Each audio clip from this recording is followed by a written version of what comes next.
Osama bin Laden's hideout in Abbottabad, Pakistan, was demolished less than a year after US Navy SEALs tracked him down and killed him there. But some of the secrets it contained are still being revealed. Ahead of their release on Wednesday, the CIA gave AFP exclusive access to translations of around 100 documents it says were found in bin Laden's compound. Pentagon correspondent Dan DeLuce says they shed light on bin Laden's strategy. You see clearly his preoccupation with staging a major attack on the United States and on the West, and constantly appealing against getting distracted with conflicts elsewhere in the Middle East. He keeps coming back to the idea of staging a major attack, even larger than the September 11th attacks. In the months before bin Laden died, the Arab uprisings had just begun in Tunisia. He appears to have seen this as both an opportunity and a threat. What's coming through is, hey, we've got to stay relevant, we have to be pertinent, we have to jump on this, we have to exploit this.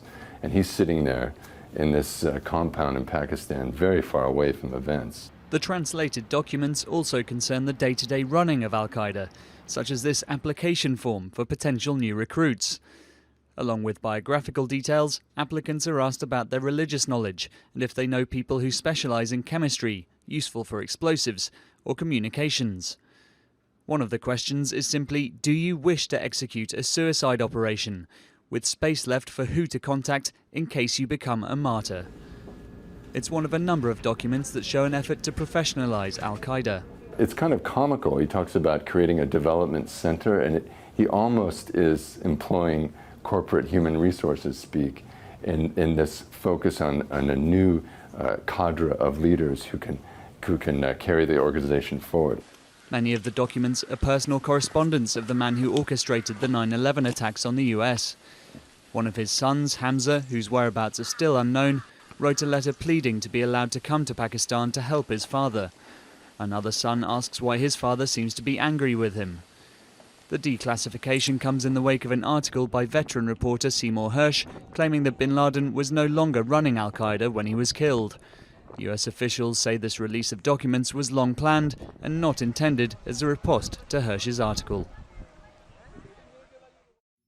Our story unfolds where we find young Jesus de la Luz overdosing on mainstream media propaganda.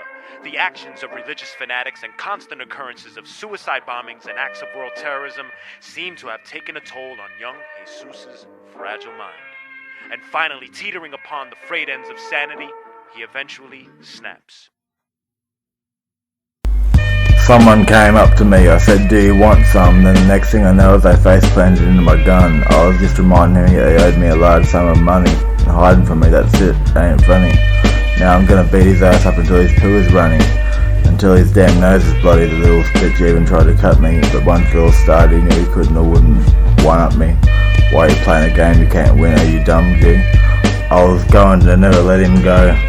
But I said, let's leave the punk be. But that was until his friend tried to jump me. You only get one hit, the first one's free. Then you will see me get very angry and soon you will flee. As you are, I didn't want to be here. If you wanted to talk it out and be sincere, I wouldn't have done shit. You wouldn't be a victim near the vicinity, or near a dumpster, bitching to me, but become a punk bitch. And we will just see. I'll beat you in the 33rd degree, like a Freemason, and nothing that I do to you will be misplacement.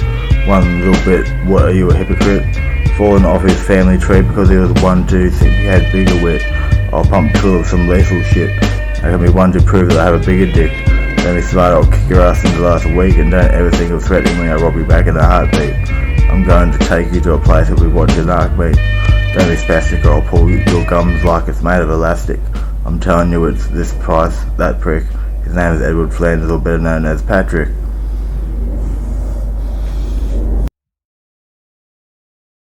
Tales of double agent spies, interrogations, millions of dollars in cash payoffs. It is not Cold War fiction. It is an actual CIA program. It began in the aftermath of 9/11. And the goal was this: to recruit terror detainees at Guantanamo Bay and turn them into double agents, then to kill terrorists. The Associated Press first broke the story, which tells how the CIA used cash and promises of family protection to try to convince these recruits to turn against Al-Qaeda. if they cut a deal, the detainees were set free to work for the CIA. And CNN national security analyst Bob Baer is a former CIA operative, and he had some personal experience with the program. So, Bob, great to have you on to talk about this here. I mean, paint the picture for me, because were you one of those who sat in front of these Gitmo detainees to try to figure out who would be a good candidate and who would be a bad one? How did you go through that process? Brooke, I used to do this all the time. Wow. You'd get sent to a foreign country, to a foreign prison, where you'd get to go into the cell, talk these guys into working for the CIA, take them out, train them, and send them back where they came from. It's standard operating procedure for any spooks to do this. Every intelligence service in the world does this, goes into prisons, trolls, what you have. The problem, of course, is reliability. What do these guys do when they get out, when they're put back in the pond?